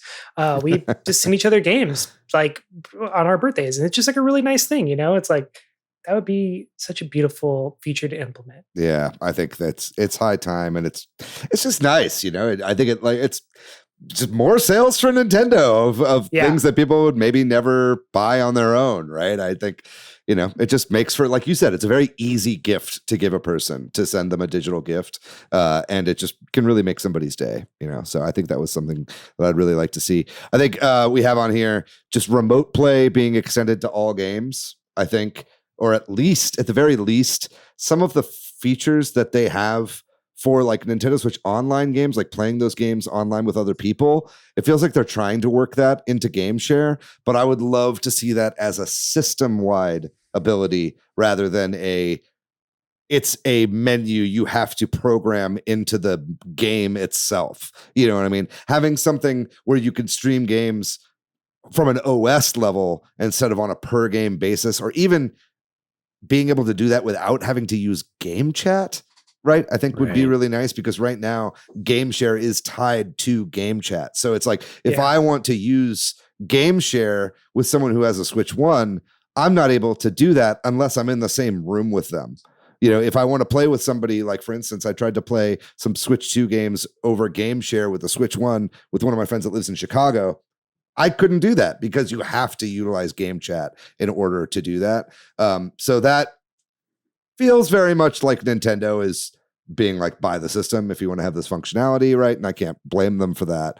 But I think, I just want to beam Picross to my friends. Okay, that's like what I want to do, because I love playing Picross multiplayer, and I never have people over at my house to play Picross multiplayer. So that's all I'm really looking forward to. I would do that all the time. Yeah, it would rule. What you can do with Picross Online right now is Picross for the Super Famicom on the NSO app does have multiplayer in it. And that is like the only way to play Picross Online currently. So hopefully we could see that moving forward. A browser. Yeah. I just real briefly, like I've been playing multiple games, but in particular one, which I'll talk about later, where I've been looking up a lot. It's been playing with my kid, and we've been wanting to look up stuff a lot. And I don't know that using a console browser is always the best or fastest experience, but there would be something nice about us playing this game and together looking it up, rather than me looking on my phone or him looking it up in the other room and us being like, well, but is that true? You know what I mean? There's something about like we can both look at it and agree that that's the truth or whatever, like, because sometimes that has come up of like, where'd you find that info? You know, or whatever. Like, I don't know. It just, and again, I think the browser, the gifting, the messaging, stuff like that, Nintendo's argument might be kids or whatever, but just put it under parental controls and make the default it off for any account that is under 18. And they've done that. They had a game chat, and to set that up, I had to go through a lot of parental controls and allow my kid a lot of like, it was well done, but it's like, and that could just be another little thing. Allow gifts, or allow a browser, or allow, you know what I mean? Right. Whatever. Exactly. And I'm not saying I do this, but I could show my whole dick and balls on game chat if I wanted, like on the camera.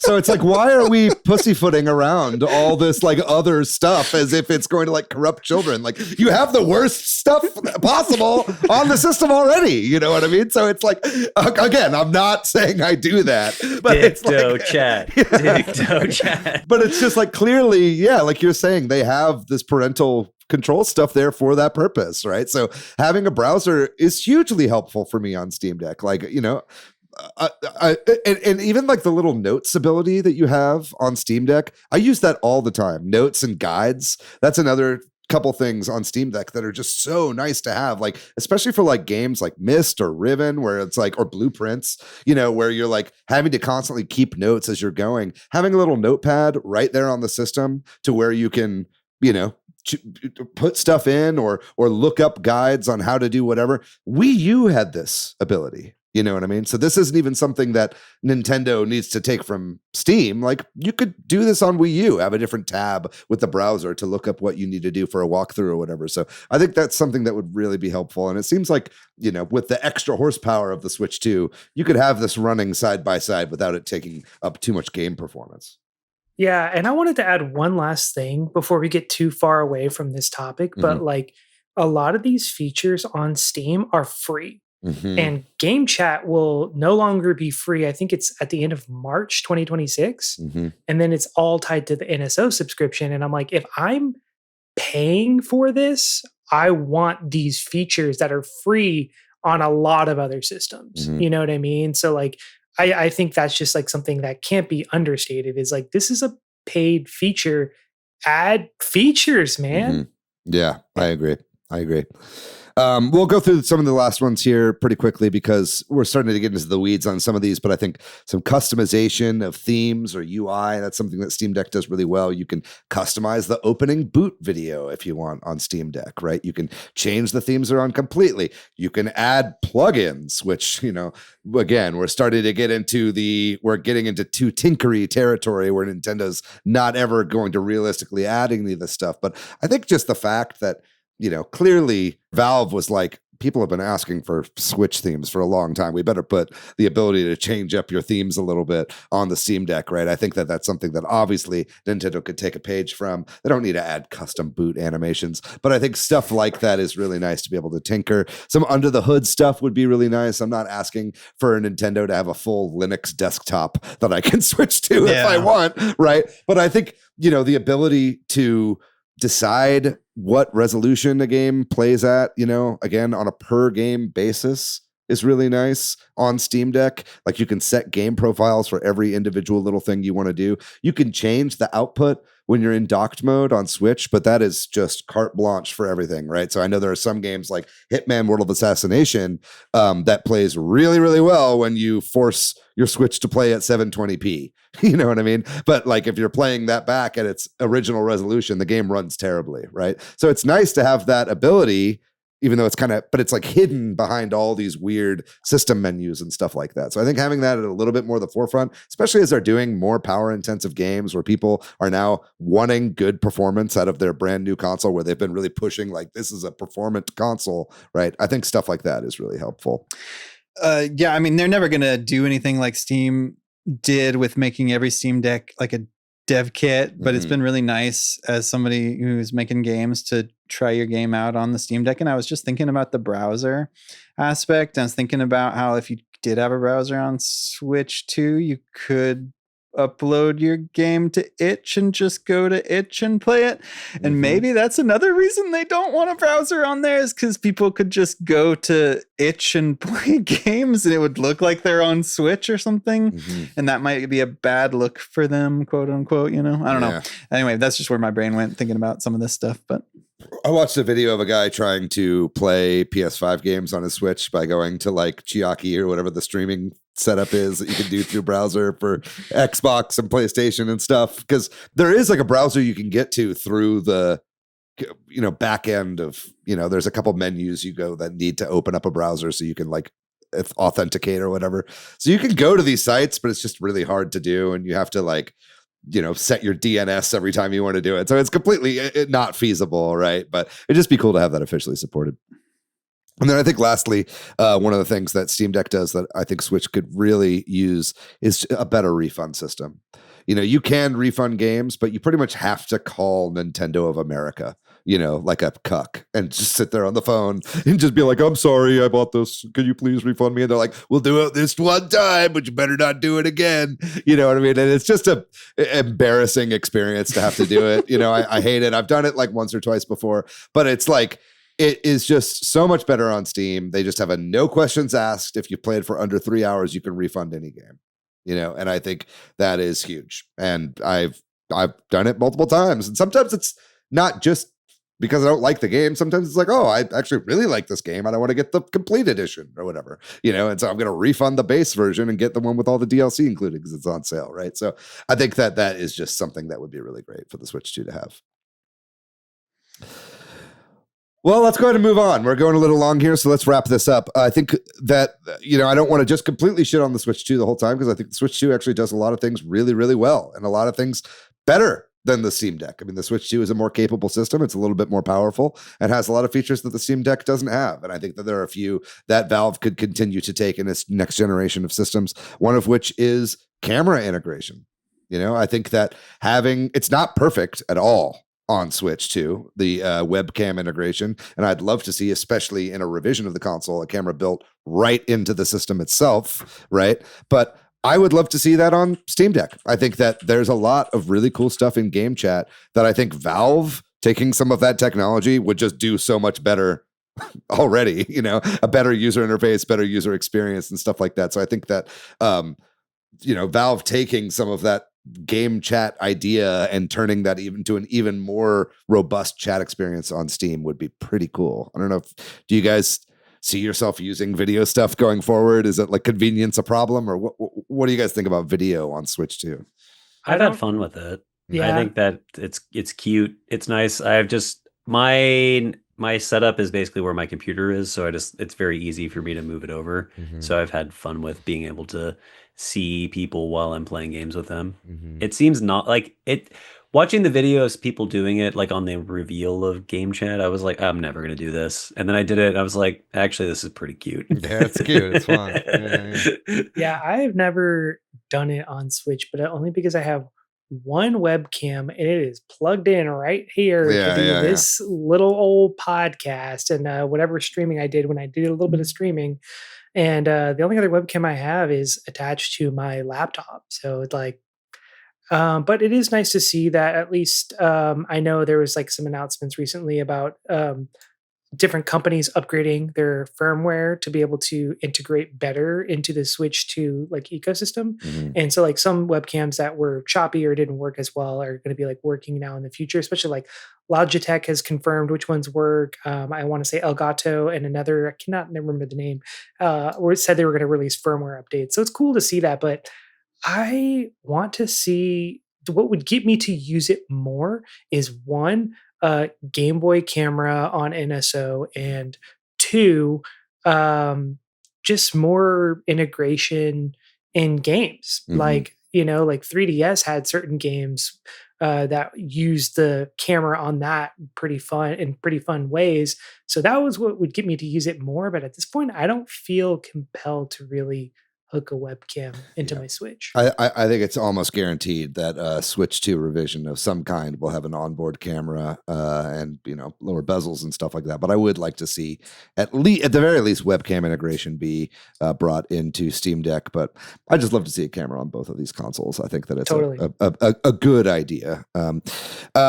Something that was a little bit unexpected is that there are some really nice accessibility features on the Switch 2. One of them being within game chat is voice to text for chat. So people that are hard of hearing, or just if you want to see what people are saying in your chat, it has kind of like an auto voice to text feature, and it also has text to voice. So if you're in game chat with other people, but you don't have the ability to speak, you can type on the game and it'll have the system actually read it out to you. So I think that that's not really something you see in Steam Deck at all right now. And that's something I'd actually like to see both consoles expand on quite a bit. I think something that I really like on my Android phone is the voice to text functionality just for hands-free texting, right? And I think that, oftentimes when I'm in an online game, if I don't want to actually be talking to somebody, but there is chat functionality, pulling up the on-screen keyboard is actually really annoying. So it'd be great if there's just a little microphone on the keyboard. I can just say what I want to type and keep my hands on the controls while I'm playing,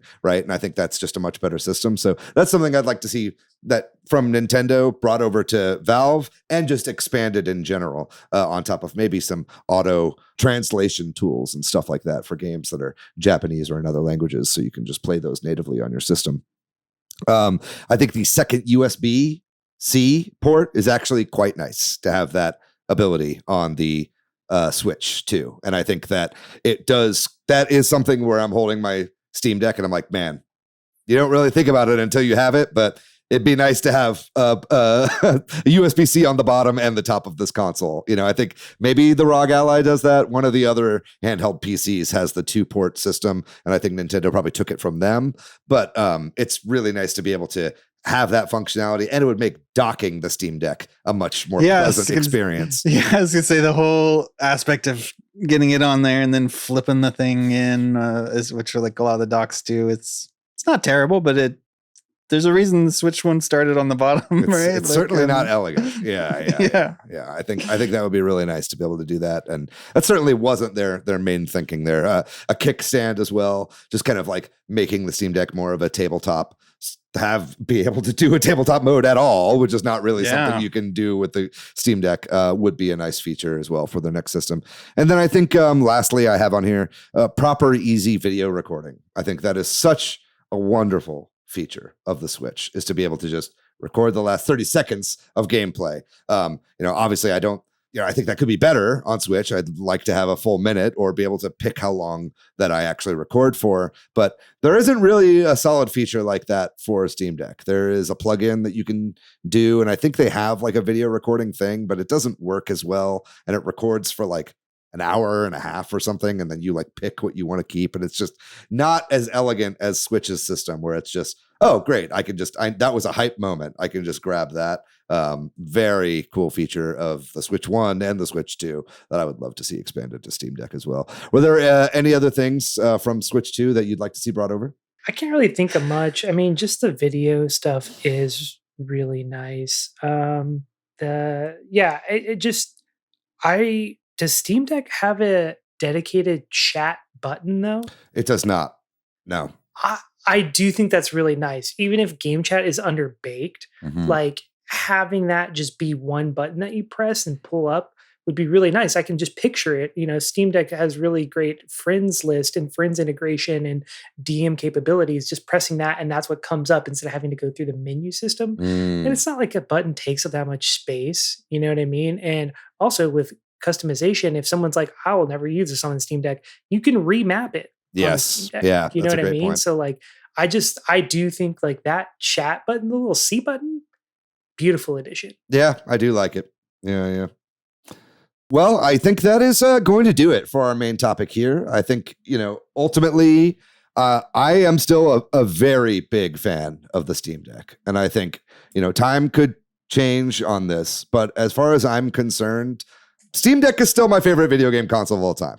I think all of these features we talked about, I think that's kind of me sneaking that into this podcast here. I think that Steam Deck really hits all the notes that I really want out of a handheld console. And I think that it has room to improve. And there's, like we've seen here, there are things that Nintendo's doing that I think Valve could take for their next console, especially in terms of just portability, weight, kind of the big size of it and everything like that. But, I think that's something we could have talked about as well, as the Switch 2 is kind of unafraid to be large and in charge with consoles like the Steam Deck taking up a lot of space in your households. But what do you think about this? Do you have any thoughts on, the different ways that the Switch has been inspired by the Steam Deck and vice versa? Please leave those in the comments below. But in the meantime, we're going to go ahead and move on to the next segment of the episode, which is the games we've been playing recently. I have been playing a few games, but I'm going to go through these fast. I have been playing a lot more Donkey Kong Country Tropical Freeze. I'm about 89% of the game now, going for that 100%, getting a lot of the puzzle pieces and stuff like that, getting some of the unlock stages that I hadn't done on the Switch. I played this game on Wii U originally, so that's been a lot of fun to play that. I'm not going to go into too much detail about that, but hopefully next week I'll have finished that game. We can talk about it more. I did play the new Fast Fusion update. Fast Fusion had an update that basically made a graphics mode that was no DLSS on it at all. I think there were some complaints about the DLSS integration in Fast Fusion. It looked a little smeary at times and wasn't the best integration of DLSS, but I will say after playing this pure update where they just basically have a dynamic resolution and no upscaling, I'm happy with the DLSS. It definitely looks better, I think, with that super sampling applied. But it did add some other things as well past just upscaling with that update. It did add a whole brand new course. So that's 3 courses from Fast RMX that have been kind of adapted to the Fast Fusion style. That's such a wonderful game. If you haven't picked that game up, I really, really love it. It's such an awesome racing game for the Switch too. I did pick up in the Steam sale Riders Republic. This is a Ubisoft game that I've been eyeing for a long time, and I'm actually not sure if I'm going to refund this and get the complete version of the game, because the complete version is not like actually complete, because there are like 2 years of content updates that are not included in that. But like, I'm already thinking I want to play this game a lot, and it'll be cheaper for me to buy the discounted version on Steam than to use the in-game Ubisoft store to like buy these updates. So it's already working on me, the drip feed of content. But Riders Republic is super fun, and it feels like it was a really big inspiration for Mario Kart World, actually. Like, this is an open world area where you can join races at any point, and it's just basically an MMO. So you see everybody playing in this area at once, all racing together, and it's a super fun time. I've been really enjoying it. It's really fun to, race bikes down hills and then switch to snowboards. And they have these like kind of wingsuits and jetpacks and stuff that you can fly around. So it's a really fun game. I'm enjoying it quite a bit. And I think the base game at least is on sale on Steam right now for like $4. So it was definitely a really easy pickup. If I put more time into it or get the updates, we'll have to see. And then lastly, I did want to talk about UFO, Unidentified Falling Objects. I think this is a game that was originally recommended to me by, I forget who brought this up. It might have been Ty Typos. It was like, you got to get this game. But I think this is only like $1.99 in the eShop right now. This is a super fun kind of platforming puzzle game, similar to like Mr. Driller, but sort of the inverse, where instead of going down, blocks are coming down on top of you and you're trying to clear them out. A super fun game. I've been enjoying this quite a bit. I'm just scratching the surface, but it's a blast so far, and I can't wait to play more of that. Jordan, what about you? What have you been playing recently? Yeah, so to follow up on last week, I am almost done with Pipistrello and the Cursed Yo-Yo. I am at the point of the game where I'm right before the last dungeon, so that is my cue to go and try to get as many collectibles as I feel like getting before I go into that last dungeon. So that's kind of where I'm at with that. I'll probably be done by the time this episode comes out. And then I picked up a new game called Into the Restless Ruins.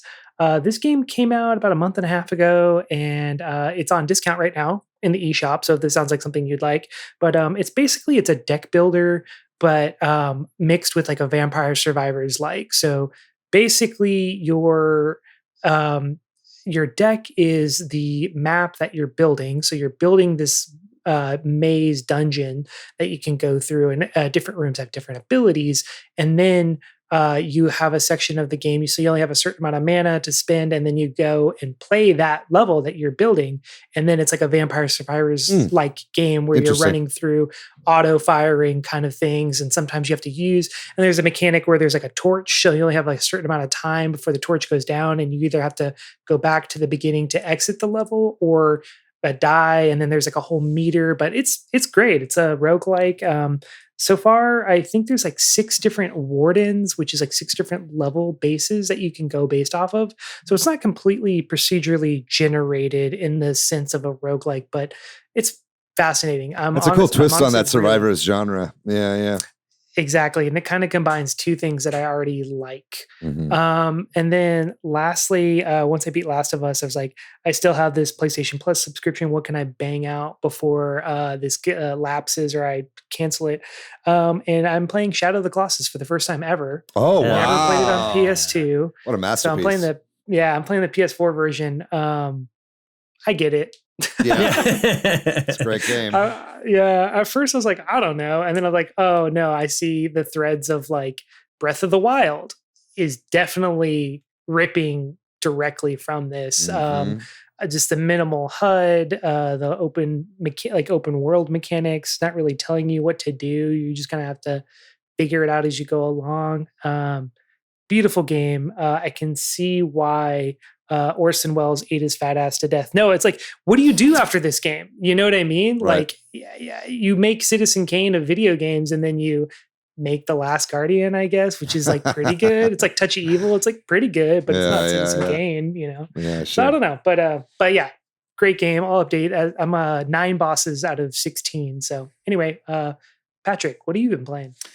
Yeah, just real quick, I thought I'd start with mentioning that I went to Target to try to play the Donkey Kong Bonanza demo, and they didn't have it. And then I had to go to Walmart for some other reason this past weekend, and they did have it there. Nice. And so my kid and I played a little bit of it just to check it out. And the game is going to be great. It's just mayhem, though.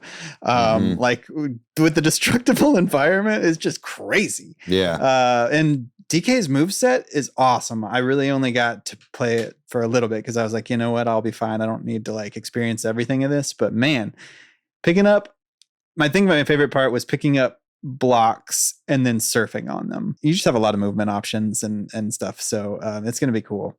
Yeah, I that was something that we didn't really talk about last week, was like they just kind of briefly showed stuff, but it's like the roll jumping from DKC being in 3D looks very natural. And just like the way that you can like kind of spin in air and then move around. It's just like people think it's like a destruction game. And that's what a lot of people have been playing it as, because that's what they've been advertising from the beginning. But it really looks like just really solid 3D platformer movement in this game. I can't wait to play it, man. Yeah, it wasn't enough for me to get a great sense of the balance there, because it's part of me, for some of the time I was like, I just want to smash and see how far down I can go and just swing things around. And then other part of me was like, I want to see how if I can roll and pick up a thing and surf and you know what I mean? Right. Like chain things, but we'll find out. But the other thing I wanted to talk about is my kid at a friend's house started playing Stardew Valley and came back home and started a new game of Stardew Valley, and now we are just kind of obsessed playing local co-op on our Switch 2 Stardew Valley, like just grinding. I don't know, I'm having a lot of fun with this. I played a little bit of Stardew Valley whenever I first got it, but never got that far. And there's something about playing it local co-op too, where you can just get twice as much done and be like, I'll go to the store and you do the watering, and you know what I mean? And it's like something about like maxing out that. And so I don't know how far we'll get before we drop off, maybe July 13th or whenever Donkey Kong is coming out. But it's been a good thing because we got a little burned out on Mario Kart, with it being the main thing we were playing. Sure. So this has been a fun thing for us. What about you, Brian? What have you been playing recently? I booted up Splatoon 3 for the first time in a long time, and that was really fun. I was a little drunk, so I did terribly, but I had a very fun time. Like I was saying before, I've still been messing around with Mario Kart World. I'll pop on a knockout tour. I'll kind of chop on free run mode sometimes. Like on Saturday, some of my friends were playing a game I didn't have, and so I was just chatting to them on Discord while I was playing free roam mode. It was just kind of nice, just kind of like do that in the background. And I picked up Golf Story for like $2 on the eShop because it's like crazy cheap right now. Yeah, good pickup if you've never played that game. Yeah, it's very fun. I've been having a good time with that. And then last thing is Picross works great on Switch 2, turns out. Sure does. And also shout out to Pixel Logic, that like 5x5, every single 5x5 that exists in the world, like possible, like going through and like the entire internet is collectively trying to get through every 5x5 that exists. That's true. And, I will sometimes just like I have a tab open just like on my Firefox that I'll just like go to sometimes when I just like want to do like 10 to 20, because you can just bust those out like 30 seconds at a pop. You just like and it makes you feel incredible. Yeah. You just like run through like 3 rows of them and I'm just like, cool. And then I'll just go about my day. How many are there? There's just under 25 million. Yes. Currently, I'm looking at the website. It says there are 14,182,616 out of 24,976,511 solved. So we are cumulatively making our way through, baby. Yeah. And if you like this, you would really like Pick Bits versus Uzboros, the Picross X crossover that Jupiter put out, which is all 5x5 puzzles. It's very similar to this, but like kind of speed version. But I've done about 600. You're doing your part. You're doing your part. We love to see it. All right. Well, I think that's going to do it for this episode. Thank you so much, Patrick and Brian, for joining on today's episode. It was so good to have you and talk about some of these two consoles and compare and contrast. There's no winner here, but Steam Deck is better. Anyway, I'd like to thank MilkyWay.co for doing our website. Thank you to Corduroy for doing our music. Thanks to our wonderful patrons on Patreon. If you'd like to find me online, I'm pretty much ever on the internet at Monolith Fiji. You can find me online at Bordan. And what about you, Patrick? Where can people find you online? Yeah, I am PDYX. And Brian? You can find me on Blue Sky at Bebon. There you go. Very good. Good to see it. Definitely give both of these lads a follow. They are good follows and good friends to have as well. If you'd like to find our show on social media, we're at Switch Headz on Blue Sky and Twitter, at Super Switch Headz on Instagram, Facebook, and TikTok. We have a website, switchheadz.com, and we have a Patreon, a Discord, and a Facebook group. We'll have all three of those linked in the description of this episode. Whether you're watching it on YouTube or you're listening on Apple or Spotify, leave us a review on Apple or Spotify. Leave us a comment on Spotify or YouTube, and please like and subscribe over there on the video version. We would love your support on the YouTube channel. We do put a lot of work into the video version of this episode, and we would love to have your support over there. Just put it on the TV while you're playing Switch 2. It's the best way to consume the podcast. And please, like we said, join us on the Discord. It's such a wonderful community. We'd love to have you there as well. Feel free to chuck in a buck on the Patreon if it suits your fancy. But I think that's going to do it for this episode, gang. Other than that, we're, the drill, stick around because next week we're going to have another great episode. But in the meantime, gang, be kind to yourself. Be kind to one another. Buy a Steam Deck and a Switch 2. Smash them together. See if you can make some magic happen. But other than that, we love you very much. We'll see you next week. Bye-bye.